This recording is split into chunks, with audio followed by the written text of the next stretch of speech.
nakaranas ng iba't ibang panghaharas ang BFAR sa West Philippine Sea mula sa China. At hindi lamang yan sa karagatan kundi maging sa himpapawid. Ang mga pangyayari niyan, balikan natin sa sentro na balita ni Ryan Lesigues.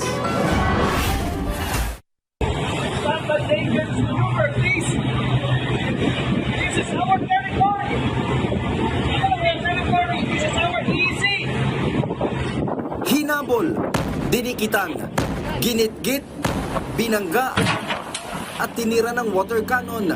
Ito ang sinapit ng barko ng BFAR na BRP Dato Sanday habang patungo ito sa Escoda Shoal para magsagawa ng resupply mission sa mga mangingisdang Pilipino.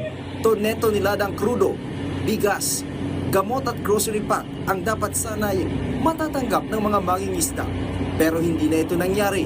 Umaga pa lang kahapon nang simulang habulin ng mga barko ng China ang barko ng Pilipinas. Sa layong 10 nautical miles mula Escoda Shoal, nagpang-abot na ang BRP Dato Sanday at mga barko ng China. Pilit na ikinakahon ng BRP Dato Sanday para mapigilan na makapasok sa kanilang destinasyon.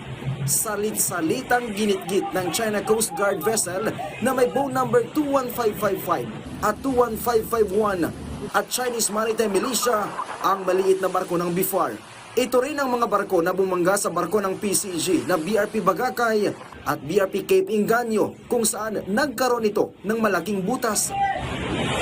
Tatama! Hanggang sa sinadya ng banggain ng CCG. Ang barko ng Pilipinas, 5 beses tinamaan ng BRP Dato Sanday. What are you doing? Stop it! Hindi pa kontento ang mga barko ng China sa pagbangga sa barko ng BFAR. Sunod naman silang nagpakawala ng water cannon. 21555 at 21551. Pati yung 3104. Lahat sila lahat. Tinitira yung communication equipment namin.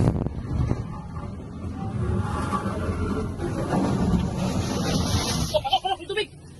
Sa pagkakataong ito, hindi lang isa dahil kung minsan umaabot ng 5 magkakasabay na barko ang tumitira ng water cannon sa BRP Dato Sanday. Sa pagtaya ng mga tauhan ng BFAR, umabot ng 1 oras ang ginawang pambobomba ng water cannon ng mga barko ng China. Kita kung paano nasapol ang barko ng Pilipinas. Matapos ang pangaharas ng mga barko ng China, nasira ang ilang kagamitan ng barko. Kabilang na dito ang internet connection, automatic identification system o AIS ng barko at iba pa. Karamihan kasi sa mga tira ng CCG ng water cannon ay sa itaas na bahagi ng barko kung saan naroroon ang mga navigational equipment ng BRP Dato Sanday. Nagkaroon din ng UP ang magkabilang gilid ng BRP Dato Sanday. Sa kabuuan, 8 barko ng China ang kumuyog sa nag-iisa at maliit na barko ng Pilipinas. Pinasinungalingan naman ni Commodore J. Tariela, ang spokesperson ng National Task Force for the West Philippine Sea, ang sinabi ng China na may sinagip silang crew ng BFAR na nahulog dahil sa insidente. 17 nautical miles o 140 kilometers ang layo ng Escoda Shoal sa mainland Palawan. Kaya pasok ito sa 200 nautical miles exclusive economic zone ng Pilipinas. Agad namang kinundi na ng iba't ibang bansa ang panibagong pangaharas na ginawa ng China. Nitong nakarang linggo lang, hindi rin naging madali ang isinagawang resupply mission ng BRP Dato Rumapenet sa Iroquois Reef kung saan kasama ang PTV News.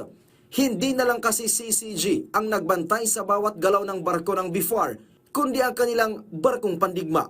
Hindi man nagsagawa ng dangerous maneuvers, paulit-ulit naman na itinataboy ang barko ng Pilipinas na tila ba may halong pagbabanta. Philippine ship 3007. This is Chinese Navy warship. China has indisputable sovereignty over Nansha Island and its adjacent waters, including Houtengjiao. You have entered the Houtengjiao's nearby waters of South China Sea without China's approval. Leave immediately. Leave immediately. Over. Nitong nakaraang linggo lang din nang magpakawala ng flare ang China mula sa illegally occupied feature ng China sa Zamora Reef. Ito ay kasabay ng isinagawang domain awareness flight ng eroplano ng Bureau of Fisheries and Aquatic Resources o BFAR sa pakikipagtulungan ng Philippine Coast Guard noong August 22. Sa naturang routine patrol, nakita ang pinakawalang flare mula sa Zamora Reef na sakop ng Territorial Sea mula sa Pag-asa Island na bahagi ng Kalayaan Island Group. Samantala sa hiwalay na MDA flight noong August 19, nakaranas ng dangerous maneuver ang eroplano ng Pilipinas mula sa Chinese Plan Fighter Jet. Ilang beses ding nagpakawala ng flare ang naturang fighter jet ng China. Muli namang nanawagan ng NTF-WPS sa China na itigil ang mga hakbang na naglalagay sa panganib sa mga barko at sasakyang panghimpapawid ng Pilipinas. Tiniyak din ng ating gobyerno na patuloy na igigiit ang karapatan ng Pilipinas upang palakasin pa ang maritime domain awareness sa ating sovereign territory, exclusive economic zone, maging sa national airspace alinsunod sa itinakda ng international law. Mula dito sa West Philippine Sea, Ryan Lisiges para sa Pambansang TV sa Bagong Pilipinas.